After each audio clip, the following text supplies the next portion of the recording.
That's such a simple thing. And I felt its effectiveness in real time. It just kind of pulled you right in.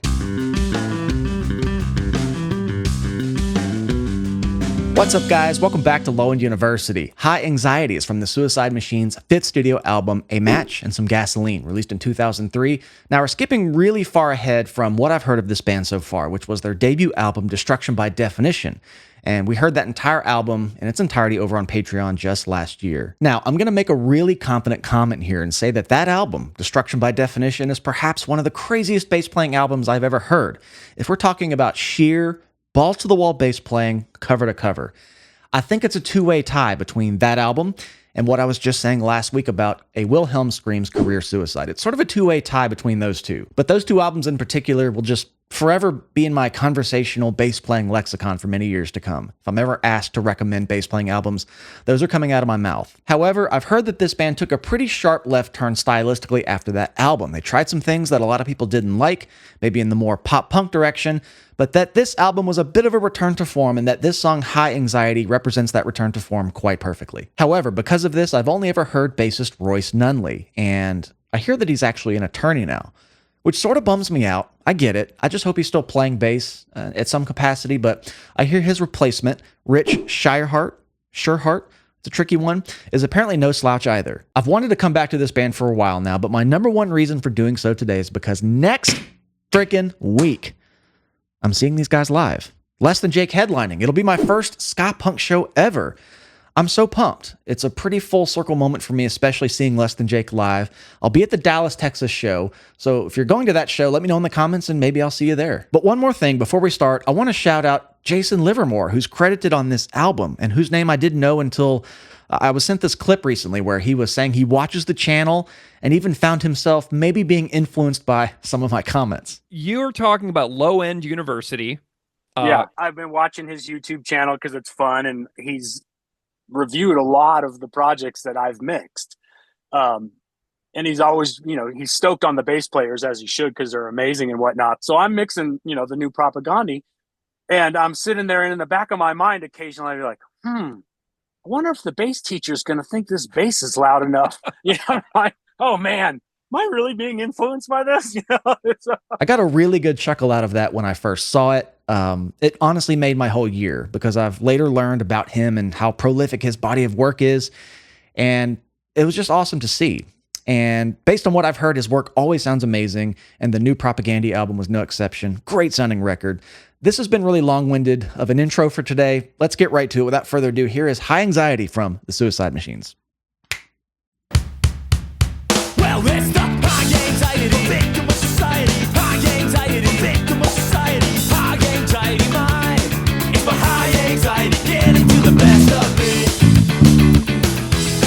Sometimes I feel like I'm gonna explode when I'm approaching Tasty. total overload. I know that when I'm having a panic attack, to duck and cover, cause I can feel it coming. It's a high anxiety, victim of society, high anxiety, victim of society, high anxiety mind. It's my high anxiety getting to the best of me. Okay, I'm going to comment on the production. It's kind of fresh in my mind as I was just speaking about Jason Livermore. It's such a crisp, clean production. Again, I don't know to what degree he was involved. The Wikipedia for this album states that he was credited as a producer and engineer along with Bill Stevenson, who's done like every song I've ever heard in the last 3 months. So dynamic duo, I'm sure. I'm sure there's other people. It doesn't matter. It sounds great. Everything is really clear. But something I really like about this production style, if I'm talking about what I'm hearing just now, with that fast tempo, it sounds very dry. Like there's not a lot of reverb in the tracks. You kind of have this, it kind of has this claustrophobic crispness to it. And I think it allows that faster, nimble, faster tempo, the nimble guitar part. I think it allows it to just translate a lot better at that faster tempo. I don't know. I just love it. It kind of pulls you in. There's a warmness to it. If I'm just talking about the dryness of it, and I'm sure it's not completely dry, but I don't know. There's something warm blanketish about the way that sounds. It's crisp. Everything has its space in the sonic spectrum. Sounds great. Commenting on the bass tone, it doesn't sound like a P bass. It very well could be a Stingray, but sometimes they sound like jazz basses. It kind of has that jazz bass throatiness. Nonetheless, I think this bass will be sort of appropriate for getting that tone. But I'm going to comment on my favorite thing of the song. of the song so far. So the way it starts, you don't hear songs start like that every day with kick drum. Just, songs start with a guitar riff or maybe a bass riff, maybe a drum fill. But just that kick drum on the pulse commands you to just start going like you're bought in by then. It's very lively. And then the way they jump right into the riff along with the kick drum, the verse hits you before you even know what's happening.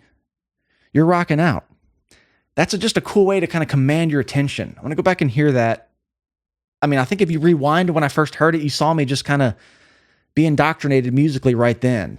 Really clever, but and again, such a simple thing to even talk about. Right here. You're just right into it. It's clever.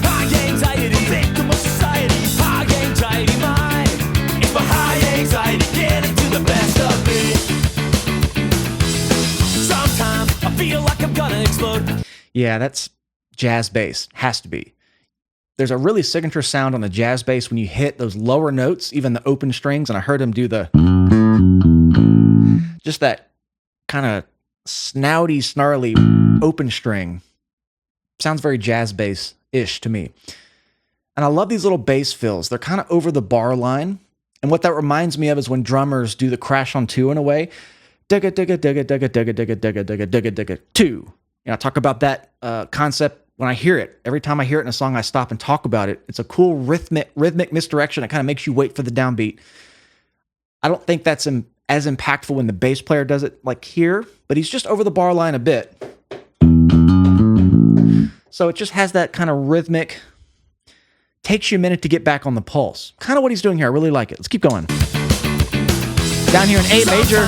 I feel like I'm gonna explode when I'm approaching total overload. I know that when I'm having a panic attack, to duck and cover, cause I can feel it coming. It's a high anxiety, victim of society. High anxiety, victim of society. High anxiety, mind.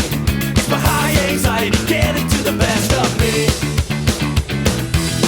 This time, yeah.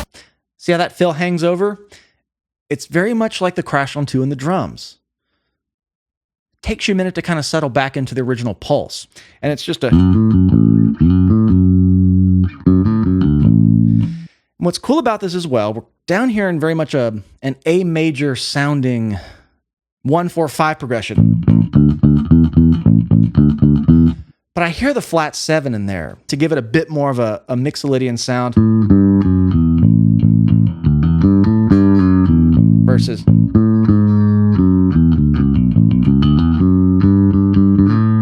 bit more of that dominant sound. So I don't know.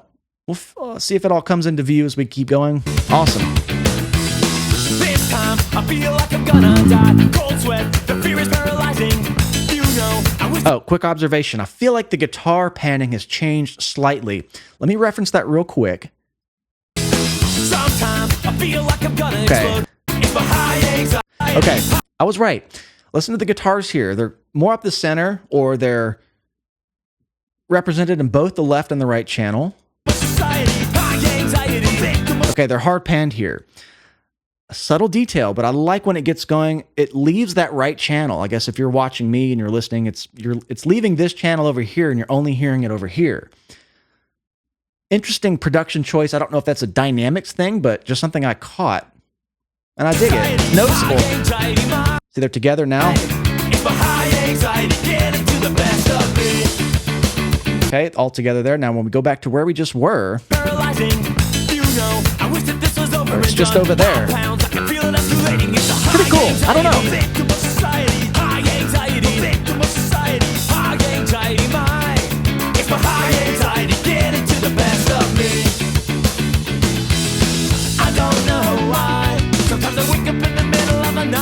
Blam.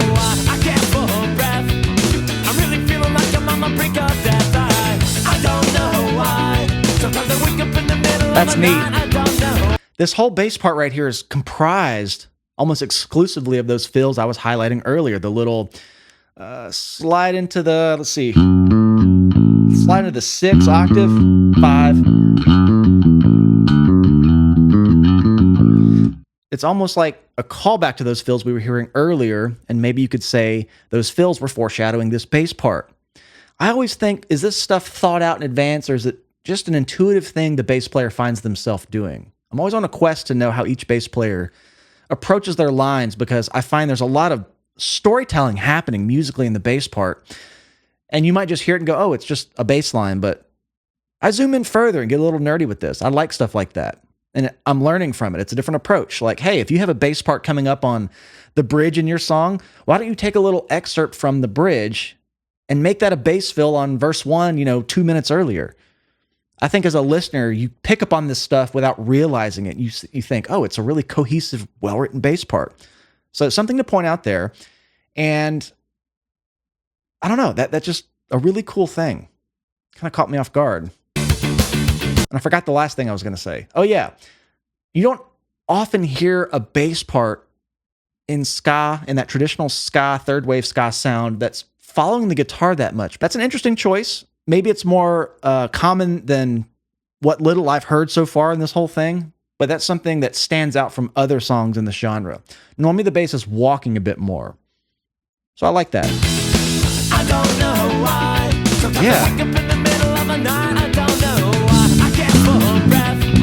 I'm really feeling like I'm on the brink of death. I don't know why. Okay, so it's that same part, changing the root note, so it's...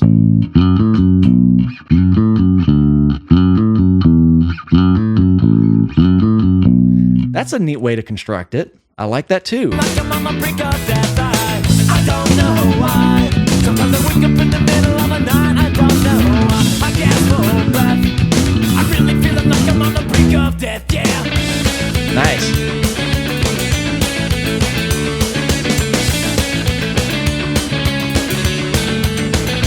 Neat solo. I wish I could get this crisis under control. Then I could feel some kind of closure. Here we are again where the guitar is just on the left channel on the upbeats. Again, that's for you if you're watching me this way. Does it just make it more impactful maybe when it comes back here and it's all together? We'll see. But I just like this bass break. One more time.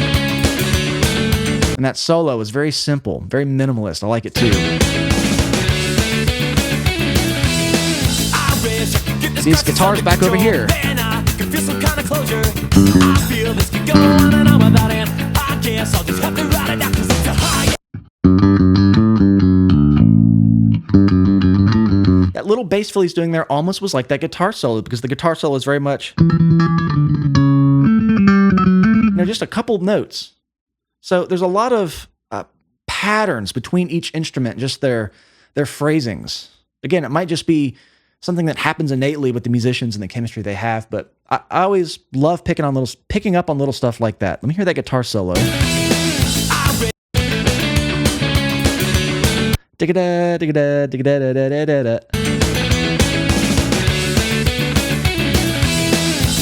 Now listen to this bass fill. Get this crisis under control. Then I can feel some kind of closure. Nope, next one. I feel this could go on and on without end. I guess I'll just have to write it down 'cause it's a high anxiety. So it feels like a continuation of the mindset of the guitar solo, but in the bass part. And maybe they're completely unrelated. It's just how it hits me. All right, almost there. 2-minute song. High anxiety mind. It's my high anxiety getting to the best of me. It's a high anxiety victim of society. High anxiety victim of society. High anxiety mind. Realize I hadn't even really got the bass line yet. I've been joking around talking about everything else. Again, it's very much tethered to that upbeat part on the guitar.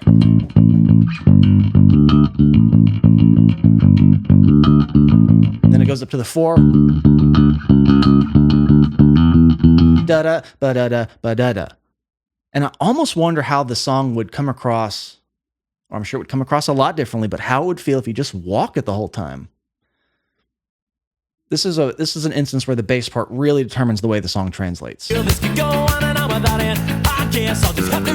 I can kind of do it.